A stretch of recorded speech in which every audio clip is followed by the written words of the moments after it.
lugar.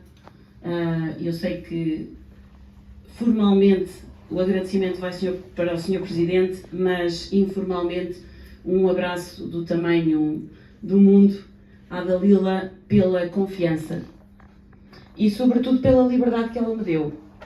Porque ainda há pouco nós estávamos a falar que antes de iniciarmos esta aventura, porque foi verdadeiramente uma aventura, nós pensávamos, e eu pensava, uma carta gastronómica. O que é para mim uma carta gastronómica?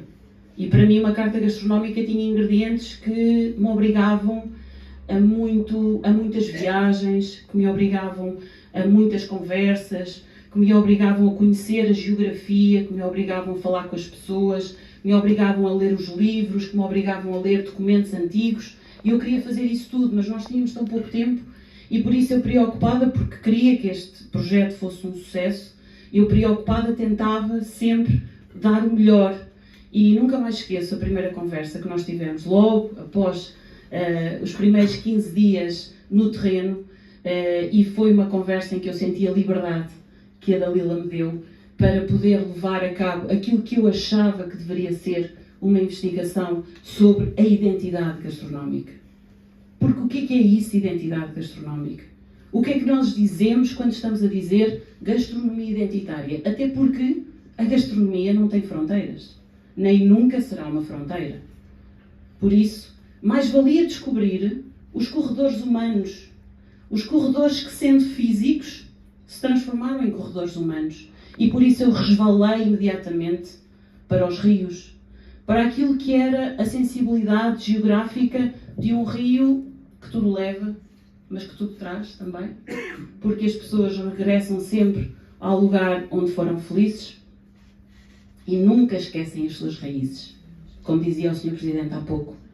E de facto, eu queria viajar por esses rios e por isso o Mondego, o Zézer, o Coa, esse lindo Coa, e o Pão Sul, tão simples mas tão importante,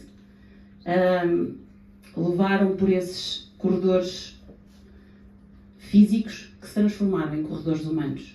E por aí eu pude vislumbrar um bocadinho daquilo que era a sensibilidade gastronómica de cada um. E para isso tive que mergulhar naquilo que era a geografia local e tive que subir a montanha, percorrer o caminho e saber entender aquilo que a geografia dava a cada uma das comunidades. E porque a cozinha, e o João sabe tão bem isso, porque falámos tantas vezes sobre isso, é tão somente a transformação da natureza em alimento. As pessoas souberam transformar aquilo que é o lastro da geografia, aquilo que é a oferta, a dádiva da natureza, e transformá-la num alimento sempre apetitoso, por muito simples que fosse. E essa geografia mostrou-me que se a geografia faz as pessoas, também faz a gastronomia. E por isso fico muito feliz por ver hoje aqui alguns presidentes de Câmara de algumas dessas aldeias que são muito mais do que um postal turístico, que têm conteúdo humano. E então por isso eu tive que ir para lá. 4 meses, às vezes de alguma solidão, como será de aceitar, nunca é aquela viagem fácil, é sempre a viagem da descoberta, até porque muitas vezes as pessoas não me conheciam e por isso ainda que, enfim, me aceitassem, mas era preciso ganhar a confiança. Mas posso-vos garantir que nunca saí de nenhuma casa sem me oferecerem alguma coisa. Porque à mesa todos nós somos iguais. Por isso é que nós gostamos tanto da mesa. Esbatem-se as diferenças. E é exatamente por aí que também se tornou tão interessante viajar, sair da geografia, ou seja, sair daquela marca que às vezes parece tão agressiva. Ainda no outro dia ouvi o Sr. Presidente da Câmara de Idenha a dizer: nós não estamos no fim do mundo, antes pelo contrário, nós estamos no topo, às vezes, não é? Vimos muito mais que os outros. Mas essa geografia que às vezes parece tão dura e que as pessoas souberam aproveitar da melhor maneira e souberam fazer uma coisa extraordinária, que é fazer da comida a sua forma de relacionarem com a família, com a comunidade e até com a divindade. E percorrer esses caminhos do património, dito património material, mas que eu chamo-lhe cultura, a religião, as festividades, as romarias, e perceber esses meandros e perceber como à mesa de facto somos todos iguais, foi um caminho maravilhoso. E depois, claro está, no final, foram muitas as histórias que as pessoas partilharam comigo. Porque quando nós começamos a falar de gastronomia com as pessoas, e vamos esquecer esta questão da gastronomia, que é uma palavra demasiado vaga para uma coisa tão sincera como é a cozinha.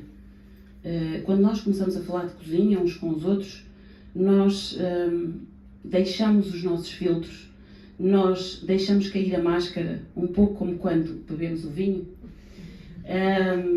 e tornamos amigos, logo ali.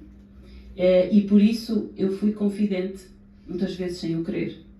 Guardo em mim muitas histórias que serão só minhas, porque a minha honestidade intelectual me leva a isso, mas ficou uma imensa riqueza, e exatamente aquilo que se pretendia. Uma gastronomia que tivesse um rosto humano, que desse um rosto também humano e uma moldura humana àquilo que são as tantas pessoas que existem naquelas aldeias e que ainda recordam com saudade.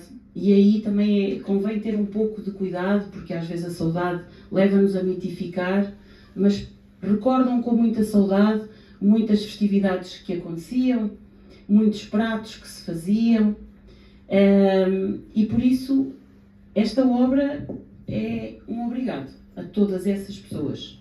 Mais do que ser o resultado de um trabalho hercúleo, porque foi mesmo muito, porque foi condensar muita informação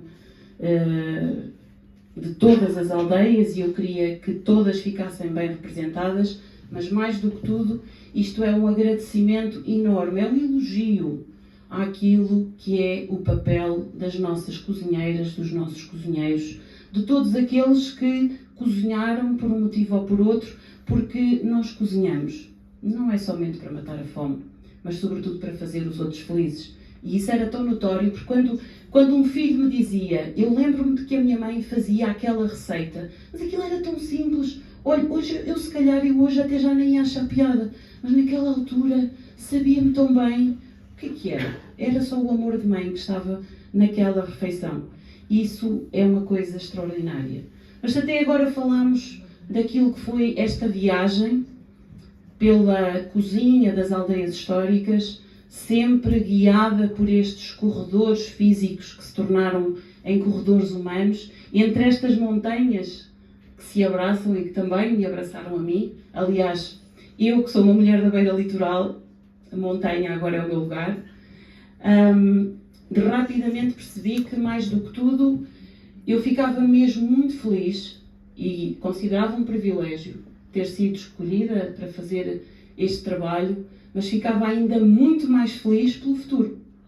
É que o futuro não se faz somente de uma prateleira, mas faz-se de ação, faz-se de visão para o futuro.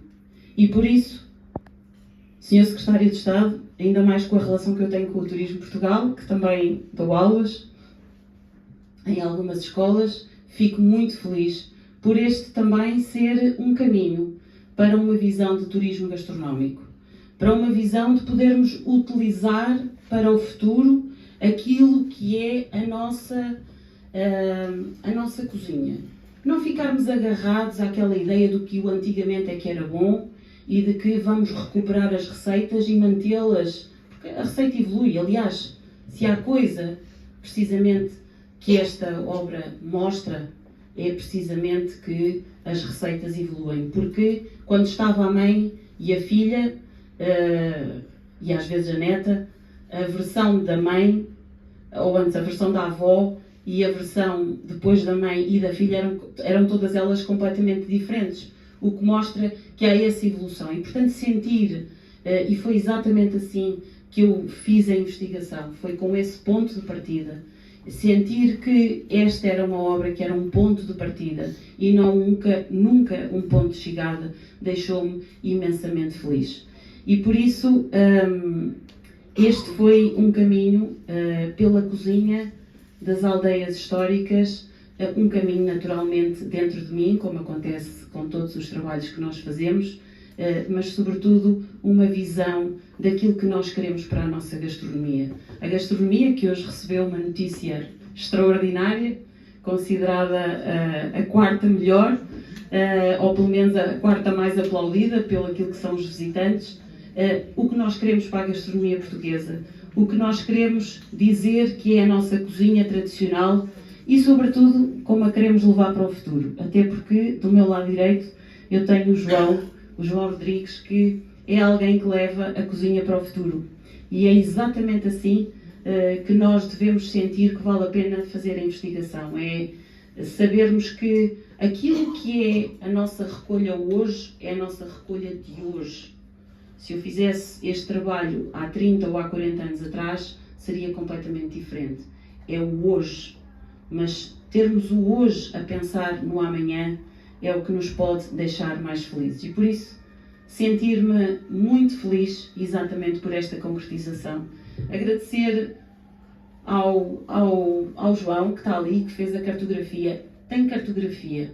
Tantas vezes fala-se de cartografia gastronómica, tem um bocadinho de cartografia gastronómica.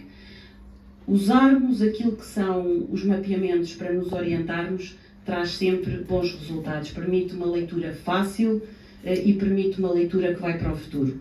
Agradecer o design, o Paulo, que também já ouvi por aí, todos os amigos que colaboraram de alguma forma e, obviamente, uma última palavra para a Leia, que permitiu que este trabalho pudesse vir ao de cima e que se tornasse algo palpável.